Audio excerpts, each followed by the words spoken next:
Hello and welcome to Luccini Gaming versus Elite Club. Bienvenidos, all of our fans in Espanol. My name is Gorgon the Wonder Cow, and I'm going to be by Toffees for this, which is one of the last games of the South America Stage 1 qualifiers for our upcoming Kiev Major. Taking a look at the standings, this game could be the deciding factor for Midas.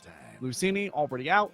Have barely won any of their matches, but we did watch them beat Union Gaming earlier today. They're coming into this game with hopefully a sense of accomplishment, and maybe they can give Midas Club Elite what for. I hear Toffee's on the other end of the line. How you doing, my friend? I'm good. I'm back. I had a little bit of a chaos over a unnamed orange truck, but we're here. We're ready for a very exciting game. Hopefully more exciting than the last one.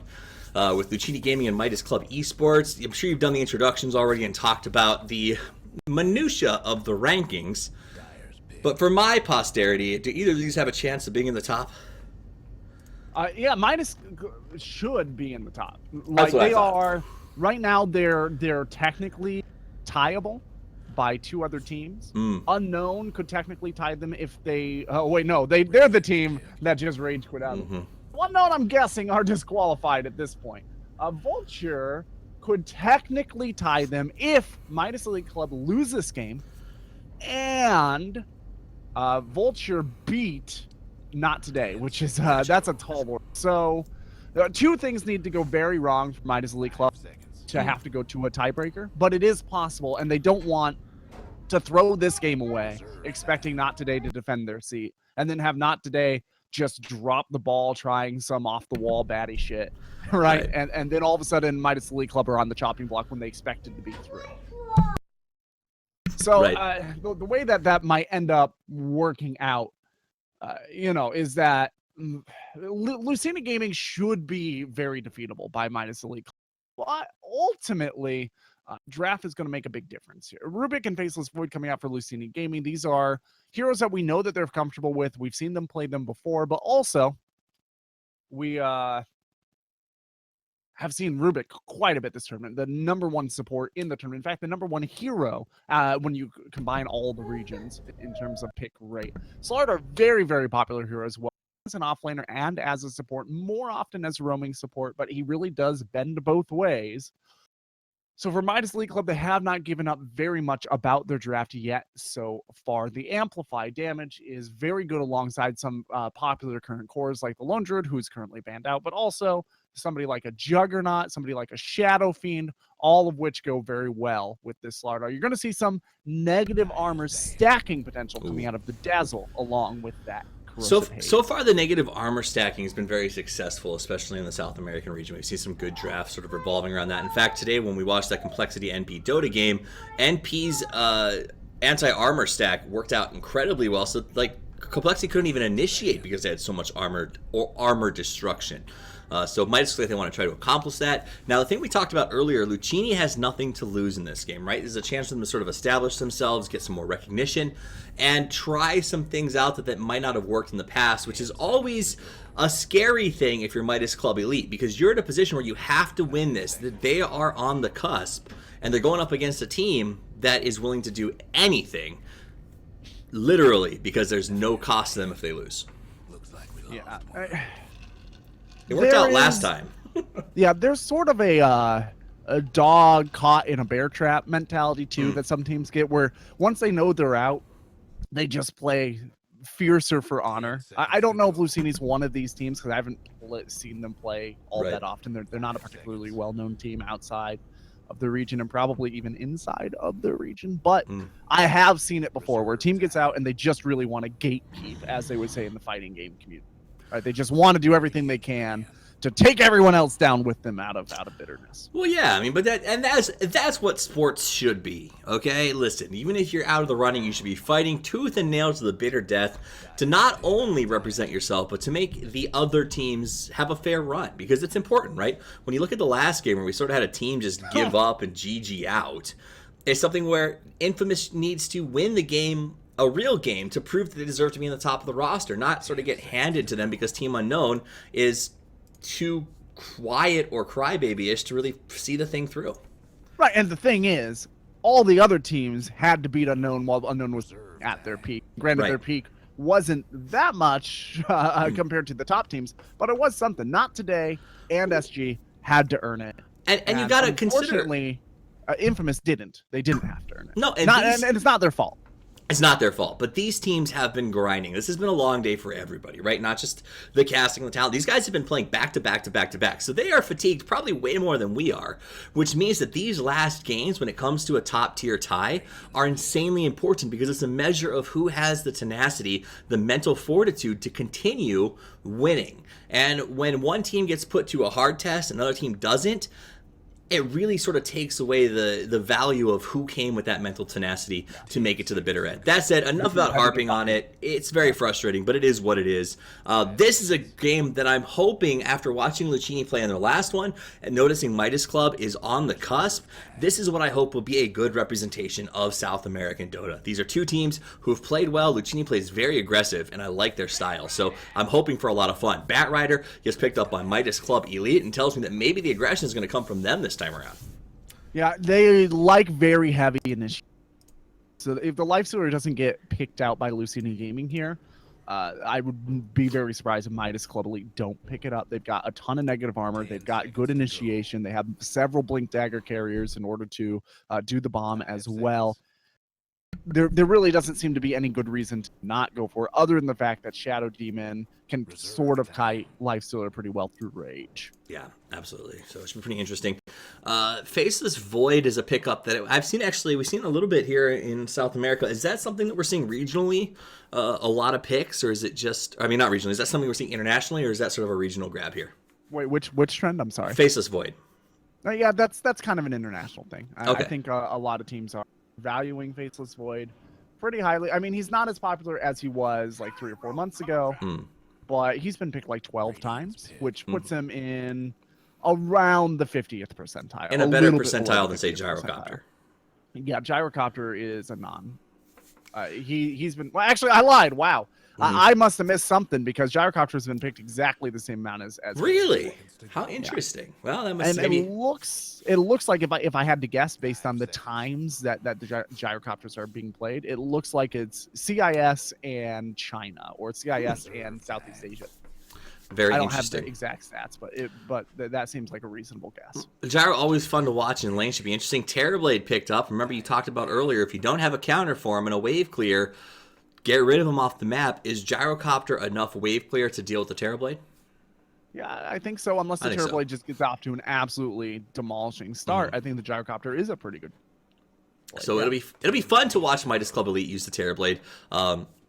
I mean, we've all seen like an Eternal Envy Terrorblade get out of control and just how unstoppable he becomes, a juggernaut of death and destruction, terrorizing lanes, destroying lives, and taking towers for his own.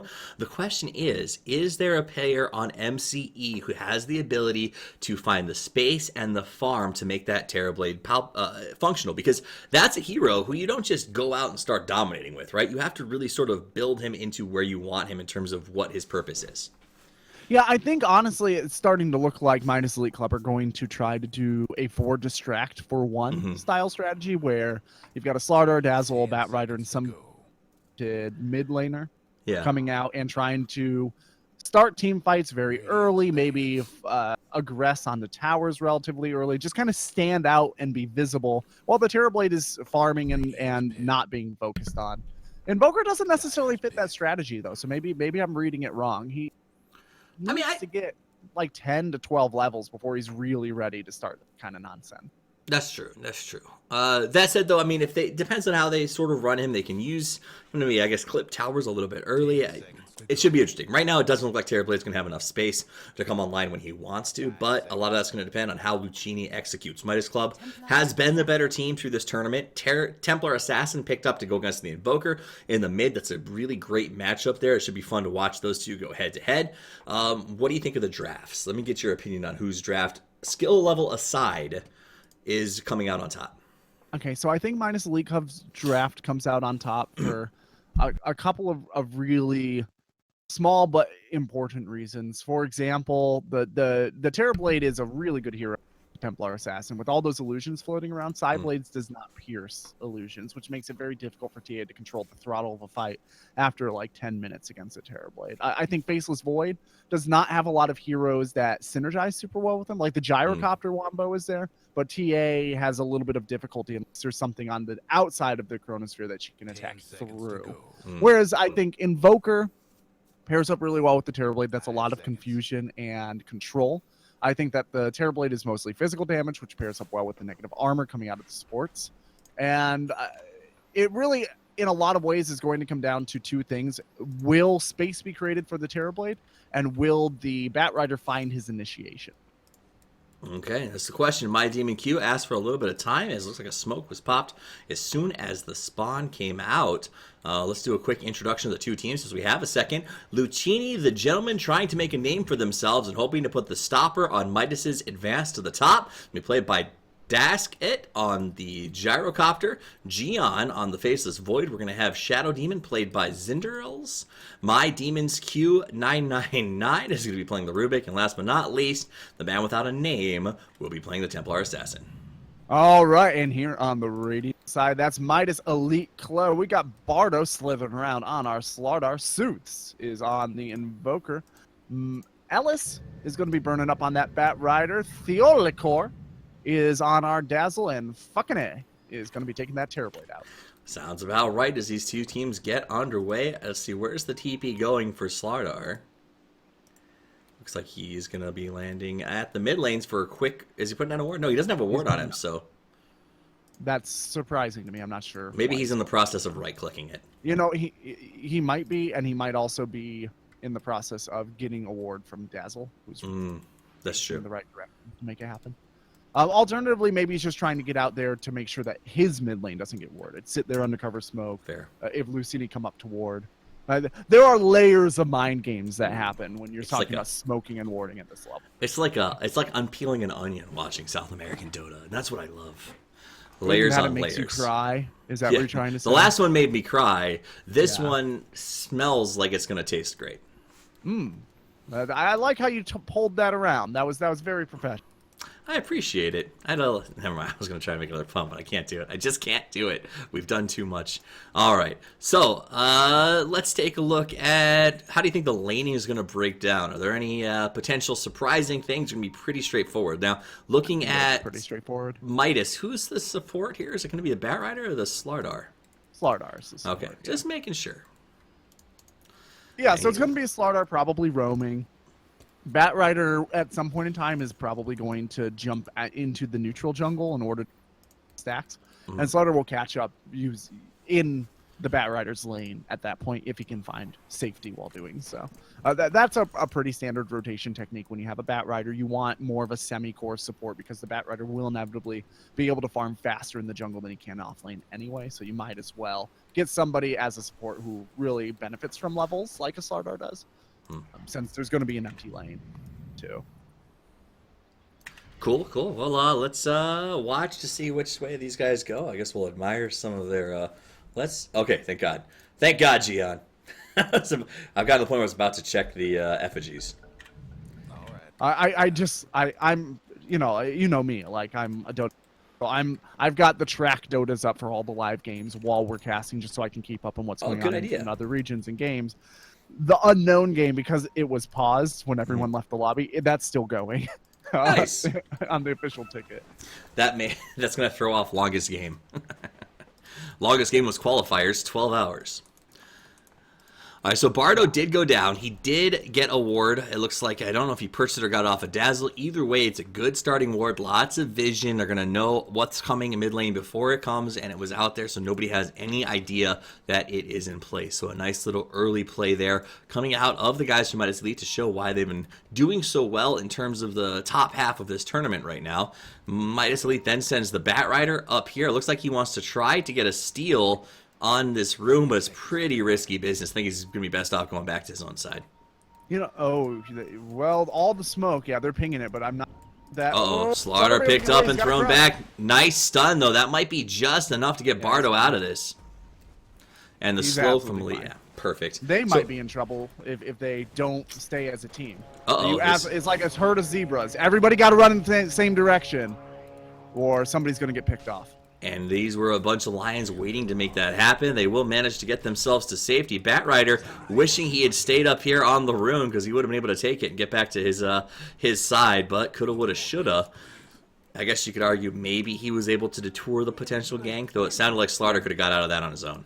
Probably would have gotten out of that on his own, but there's sticky napalm just for safety. Like, you don't necessarily know beyond shadow of it that he gets away without the slow. So. And it's imperative not to give up that kill. Yeah, I was going to say, this Slardar blink or teleport out before he bought his items thing, that's interesting to me because he teleported the second this game started, and one of his teammates disconnected and they paused. And I don't think it's necessarily the case, but it might be the case that during that disconnect, he was able to situate all his items and buy them in the very short period during the TP, right? Because that got him out here faster than anybody else could. That's true. I mean, he could have just bought the items during the preps period, right? I don't think you have that in lobby games. Shows how much I play comp. All right, so that's not 100% sure. That said, though, either way, it did work out pretty well. I mean, you could argue that it was a very fast play, even if he didn't have time to buy his items, because he didn't. Maybe he knew something about the way Luccini plays, and that they also like to send a hero there mid to watch for wards. No one's going to beat you if you TP the second the game starts. So it did work out. The disconnect may have helped him get those items. Whether or not it was on purpose, we will never know. Bardo and Gian going to go back and forth right out of the gate. Looks like some pings out here. They know what Ellis is up to. Looks like they're going to try to check him down. Xander comes through. He's got the disruption. My Demon's on the backside, so he'll have the pickup and throwdown. Is that going to be enough damage to finish off this Batrider? I think it is. So Batrider going to be giving up the first blood, and he does. Well, that's nice. That's nice for Luccini. Like Batrider is a hero that needs to get a couple of earth levels so that he can move into the jungle. Otherwise, this whole draft starts to kind of fall apart. Absolutely. So nice play by him. Very aggressive positioning by the Rubik, knowing that the Batrider is going to TP out to the shrine. Just walked up there and watched him. Almost like taunting. I'm watching. I know where you are at all times. I am in your head. All right, in the mid, tell me about this matchup. Invoker versus TA. Who's favored, and does it stay that way the whole time, or does it shift at a couple of levels in?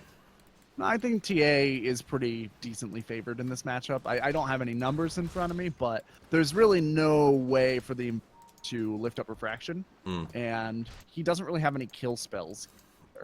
So he is going to need a little bit of help, and you can see the Slardar has a double damage and is just trying to force the TA away. Yeah, and it's being effective. Look at the staring game. They're just... it's like they're dancing.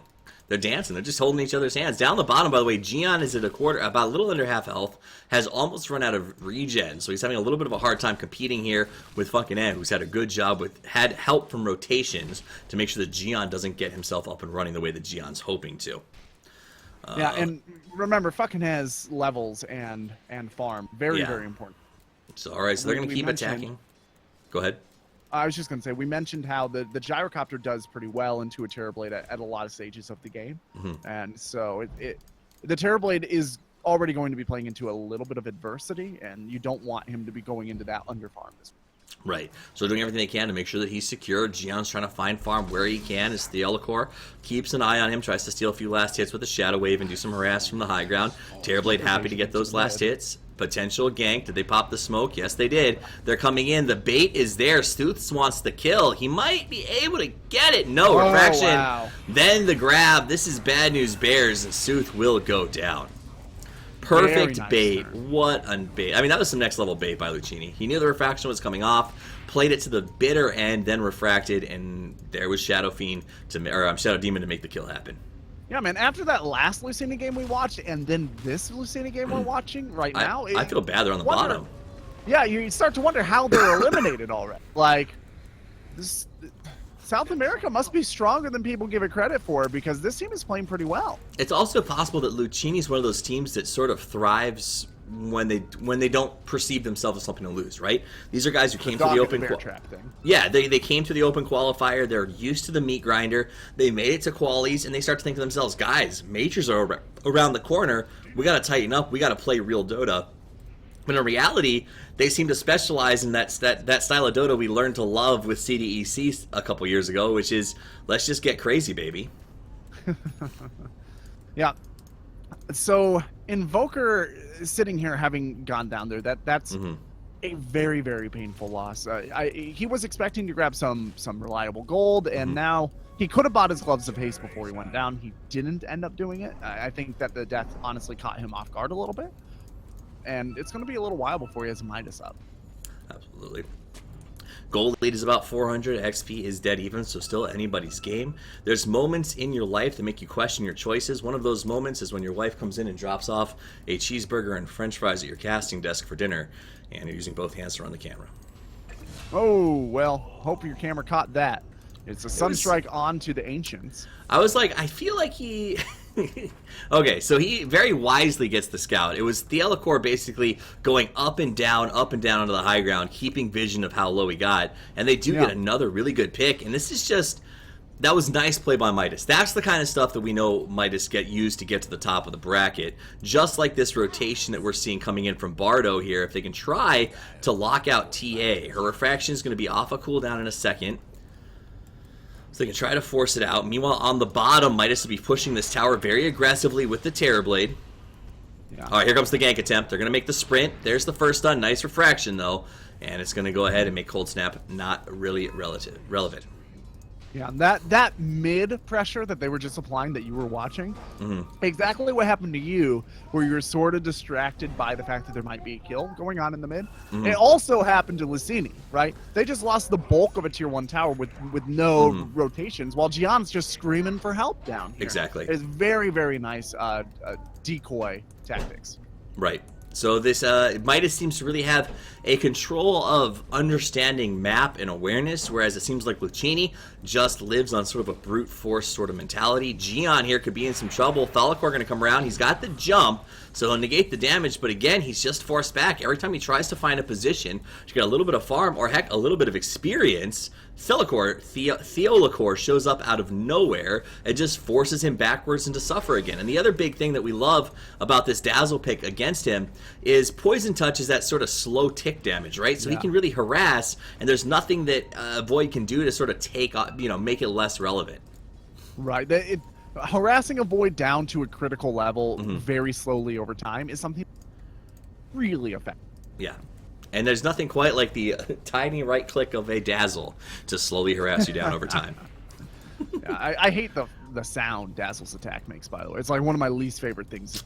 I think Weaver's more disgusting. That's just personal.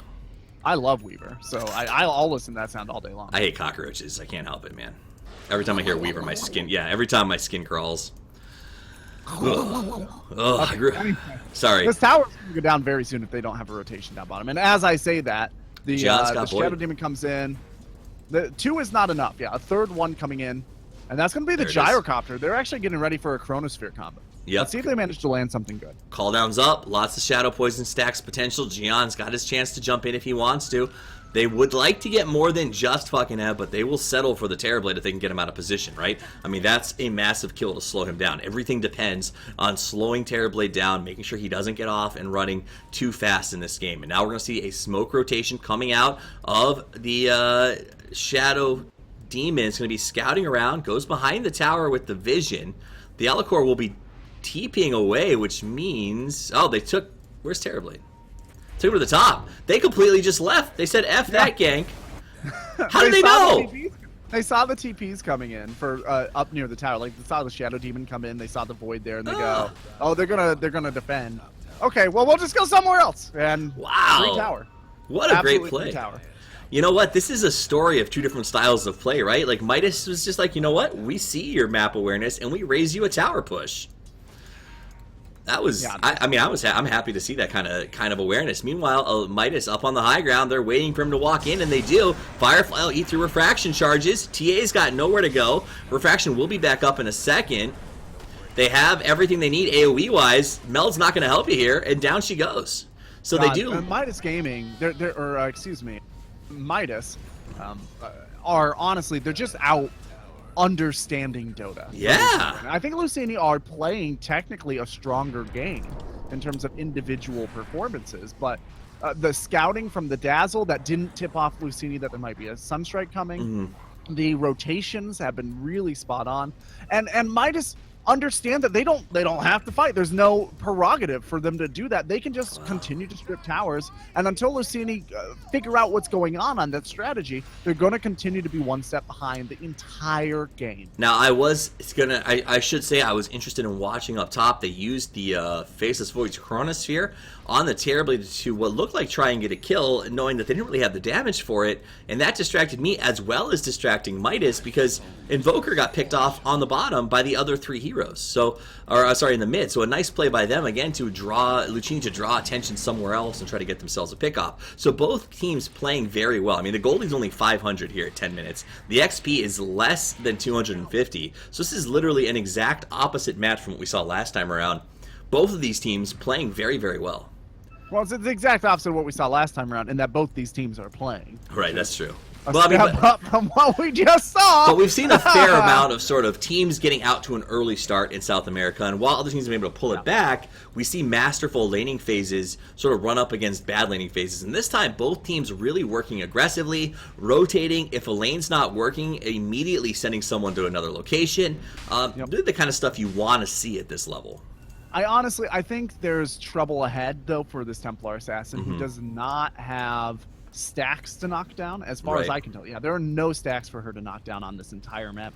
She's very Desolator dependent, and the way that you used to get a Desolator fast is by stacking Ancients. That's much more difficult to achieve now, and it requires a ton of coordination, because you can only stack half as often. So in order to get as many creeps stacked up in the same amount of time as you got before 7.00, you need 2 players stacking, which is honestly just not efficient enough to warrant for most teams. And this is going to be a pretty slow Desolator relative to what we're used to seeing out of professional level TAs. Absolutely. All right, so here we go to the mid, where Midas seems like they're really sticking to the I'd prefer not to fight you, let me just take towers, which honestly, with the Terrorblade, able to sort of use that cooldown combination of Metamorphosis, he's got the Dragonlance, is a very effective strategy. Now, speaking of effective strategies, smoke rotation by 4. Up on top, they are going to catch the TA who goes into the meld, so she's going to sit inside of the AoE, but I don't know if they have enough damage to really finish her. Yeah, they might. They do. She goes down, while the smoke gank attempt is pinged out by Orange. He says, I know that they're there, but they're just not going to find anything. Well, maybe. Hold on. They got yellow. Thulakor going through the trees, trying to get the jukes. They will get a payoff, but it's Dazzle for a TA, not the payoff they were hoping for. Yeah, it's something. I mean, a Dazzle at this ends up being a pretty decent chunk of change relative to what's out there. Yeah. But almost all of that gold went onto the Ruby. So unless they get a tower out of that as well, the rotation honestly probably isn't even worth it. The gold lead, by the way, 3,000 now for Midas. XP cresting that as well. The top tower at 3/4 health, because Terrorblade is a sneaky little eel. And speaking of which, he heads right back down to that bottom tower, which is almost dead, and will push it while it looks like Invoker comes forward and gets caught out. So he throws down the meatball. Shallow grave. Great shallow grave. Grabs themselves the gyrocopter. Invoker will live. Gyrocopter gets rescued at the last second. Will it be enough? Because he's coming back into the pit of doom. Ellis does a good job of laying down Firefly everywhere, covering every possible escape for the gyrocopter. Gets the Shadow Demon as a nice consolation prize, and fucking Egg gets the bottom tower and pushes up on the tier 2 as well. Yeah, and this is the problem that I was talking about before in the draft, where the Terrorblade, if you do manage to get a 4-player heads-up strategy working elsewhere in the map, a Terrorblade will just tear through your base like tissue paper. He will absolutely need to start paying attention to it. All right, it looks like TA taking a lot of that damage. Those refraction charges don't mean much when you got a fire. Whoa! Predictive Firefly win, bro. It's all over the place. It's like he knew where TA was going to be going, and TA had 0 chances there. That was actually really pretty.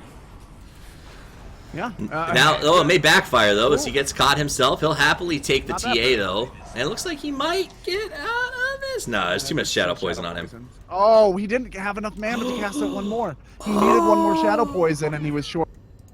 Sexy comes in, and they're waiting for the regen. The rest of his crew on standby. Listen, win or lose, advance or don't advance, Midas deserves some mad freaking props for their map awareness, and some of these plays they're making are really top-notch, man. Yeah, honestly, I'm a little surprised. We casted some Luccini earlier, and I've casted a bunch of both of these teams over the last... Oh, well, I have to come back to that. Big initiation. They're going to go in. Firefly everywhere again. I've never seen Firefly this effective in a game. And they get the double on a huge initiation. Sunstrike combo. Slaughter initiation, who, by the way, has the Blink Dagger. Surprise, surprise. Gian taking some damage here as Ellis chases him back, forces the jump, and now will float away. I mean, it's not even a 4-farm 1 that you talked about. It's a 5-farm 5. Well, the thing is, it was long enough for the True. Yasha and the Dragonlance to come. Terrorblade far ahead because he was basically ignored entirely for the first 12 minutes of this game, and now he's sitting at almost 10,000 net worth at 15 minutes. It's like, God, Terrorblade was that kind of funky kid that you ignored in high school that like bloomed their senior year and became like a supermodel and movie star. And you're like, what the hell? That's his fucking end. He goes in, takes out the Roche, gonna go down. There's not much they can do to contest. We do see him headed down there. They have the call. They do have the Chronosphere, so this could be their chance. And it looks like the guys from Midas very smartly say, I have no interest in risking my life right now, and back away. Very clean play. I mean, so Gyrocopter, we often talk about the way bubbles and gets power spikes. Mm-hmm. He usually has a power spike around 12 minutes, like 10 to 12, and that usually lasts until like 15 to 17 minutes. Off the back of some survivability items, and he hasn't really gotten those up yet. Super meatball! Yeah. It was a nice starter initiation. Really oh my goodness, Batrider comes in from the backside. Big Chronosphere though, catches 3. This might be what they need. The call down is going to go off. Chronosphere does come to an end. Invoker is dropping low, but a shallow grave to end all shallow graves. It's a triple kill, and Invoker lives to tail the tail. Make it a quad. TA on the run, dodges the Sunstrike, gets back to base. Easy Roche, easy plays. Thalicor makes it happen with that shallow grave timing. Could not have been more perfect. Yeah, this is starting to look really bad for Luccini. We saw some strokes of brilliance out of them from the lane.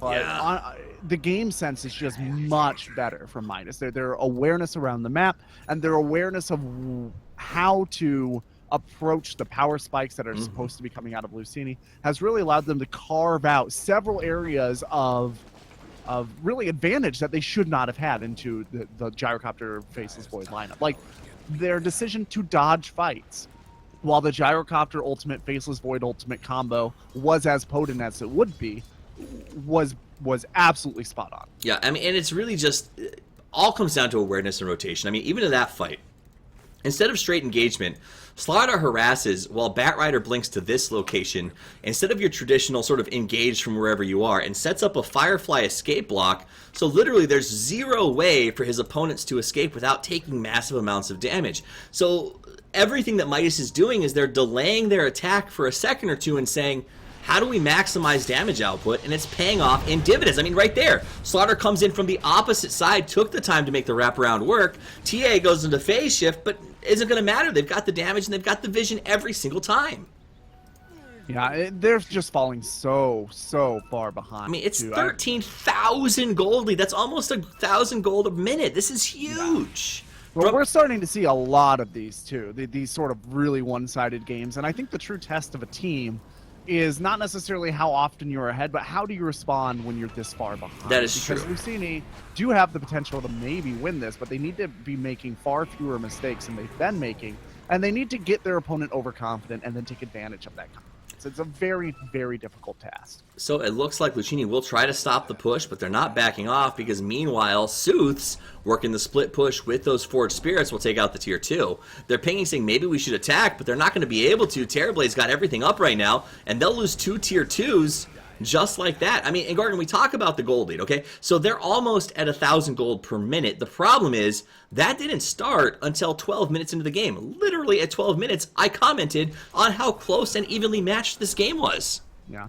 Well, once you get 1 or 2 items ahead on part for you, right? The Gyrocopter's not to the point where he has the physical to knock down these illusions with Flat Cannon. That comes later in the game. Earlier in the game, arguably, Terrorblade is good against Gyrocopter because I have a lot of illusions to soak up rocket barrage damage. Just a large portion of Gyrocopter's damage output at this stage in the game. Wow. This is incredible.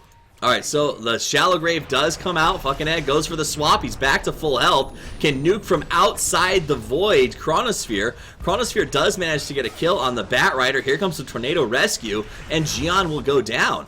These guys are one after another on top of each other, literally looking out for each other. I mean, if this was a family, I would always feel confident that my bros would have my back, because every single fight, that seems to be what happens.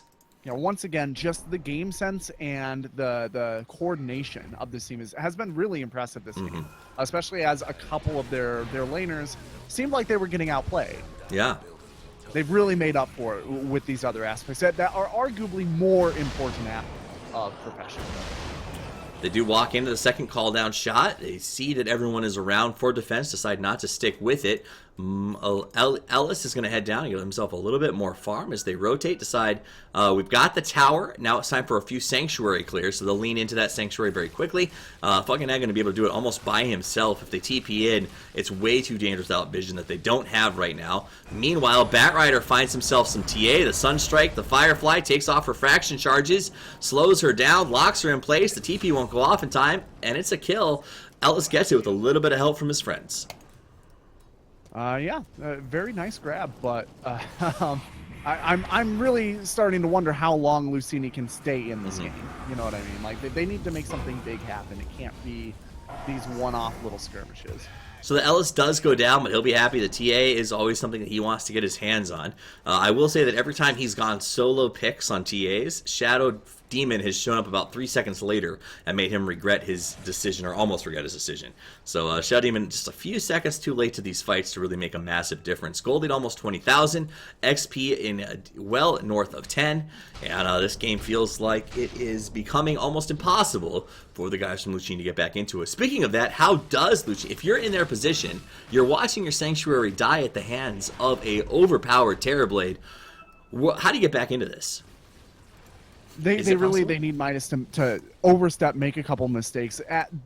In a perfect world, they'd be able to get out and get some farm as well. But right now, the most important thing for them is don't get caught out, which just happened to the void. Don't do exactly what is happening right now. Yeah, Caster's Curse. That's the absolute most important thing. Don't die outside of your base. Do not die. I feel like when we watch these games, every time I ask you what do you do to get back into it, every time you say don't do this, it ends up happening right away. Bardo does get caught in the call down. The whole team is here, but fucking it is here to play. Nice Shallow Grave again with 2 HP in the bank. Dazzle comes through with the save, and now they've picked up 3. We're going to see a TP away from the Shadow Demon. Fucking Ed doing a great job of surviving, cleans out his own copies, and they'll push to the high ground.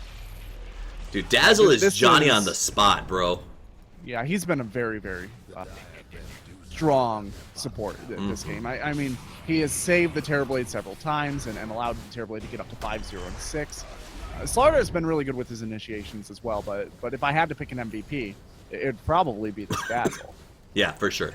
I've been really impressed with him. Meanwhile, we see Terrorblade picked up on top by the Batrider, who has had a vendetta on the TA this entire game.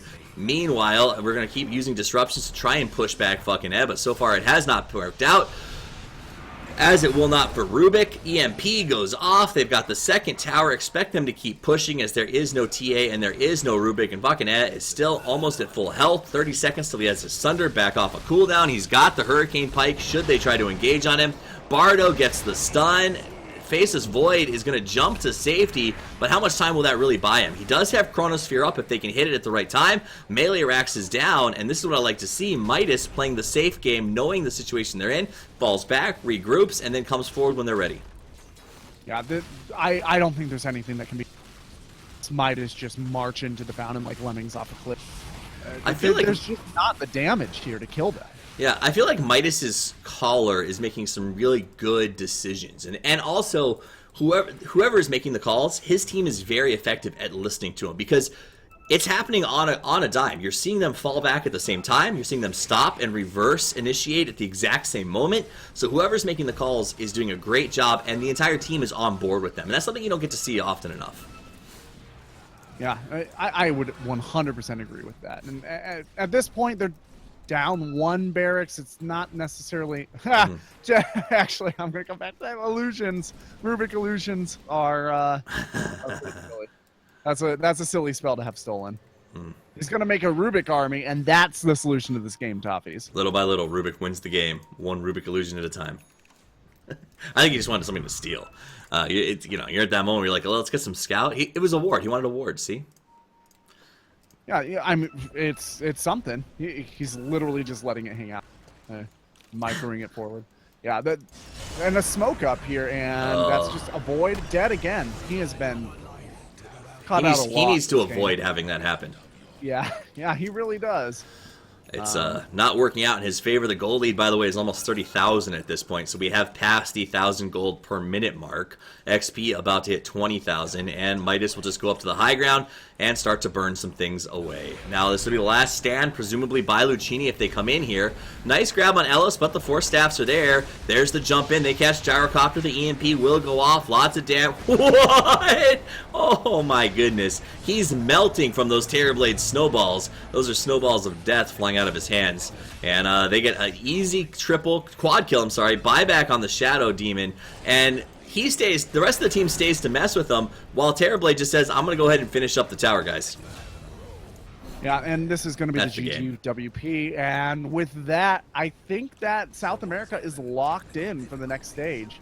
All right. I don't think that any other changes can happen, but we do still potentially have one more South America game, unless the admins call it off because there's no possible changing.